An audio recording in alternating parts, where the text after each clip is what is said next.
عندك مناسبة بعد العيد مفيش وقت نعمل فيه دايت، خربت الدنيا في رمضان، يبقى لازم تشوفي الفيديو ده. لو اول مره تشوفيني فانا ايمان، اخصائيه التغذيه والسمنه والنحافه، ساعدت حالات كتير قوي توصل لهدفها، فانت كمان تقدري تكوني واحده منهم. عندك مناسبه بعد العيد يبقى لازم نعمل دايت ينزل الميه الزياده اللي في الجسم.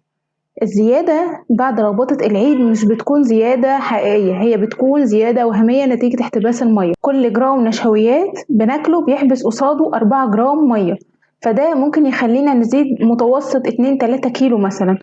فهنحاول نعمل دايت ينزل المية زيادة في الجسم دي بطريقة آمنة تماما من غير أي مضرات للبول. طيب هنعمل إيه؟ شوية خطوات بسيطة أوي، وكمان هسيبلك دايت لمدة 3 أيام هيساعدك كمان تنظمي أكلك ووجباتك. أول حاجة الأساس، عشان نخرج المية اللي محبوسة في الجسم لازم نعوض ده إن احنا نشرب مية بطريقة كتيرة شوية، متوسط 3 لتر في اليوم، وممكن نقسمهم على مدار اليوم، ما نشربش كمية كبيرة مرة واحدة، كل ساعة لساعتين ممكن ناخد كوباية. تاني حاجة لازم نقلل من المخللات، الصوصات، الأكل المملح، الملح اللي بنحطه على الأكل، أي حاجة فيها مواد حافظة، الرنجة مثلا، الفسيخ، الحاجات دي لازم نقلل منها كتير قوي لأن هي بتكون مليانة صوديوم وده بيزود المشكلة مش بيقللها.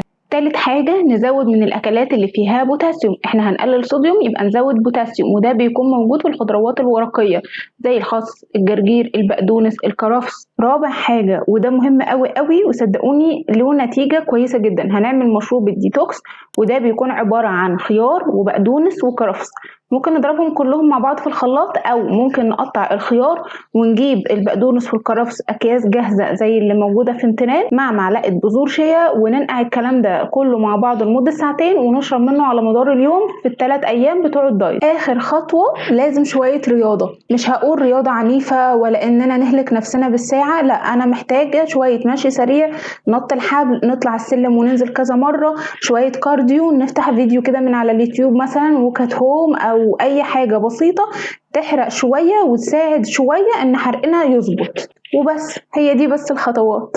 بصي بقى على الكابشن عشان تشوفي الدايت وعشان تلحقي مناسبتك اللي بعد العيد.